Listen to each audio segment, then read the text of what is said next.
যদিও আপডেটটা সরকারিভাবে আপনারা সবাই পেয়ে যাবেন একটু করে, আর সিএম প্রোফাইল থেকে আইটি পার্সোনালরা ওটা আপলোড করবে, আপনারা সবাই সব কিছু পেয়ে যাবেন।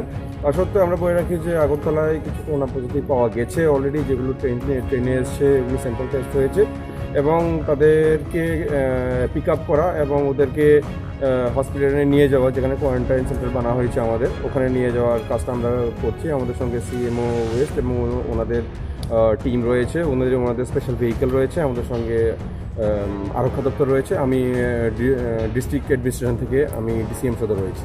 এগুলো কি আপনাদের কাছে কতজন লিস্ট এসছে ত্রিপুরাতে এখন পর্যন্ত আজকের যে লিস্ট, ওখানে 16 জনের লিস্ট আমরা দেখতে পেয়েছি।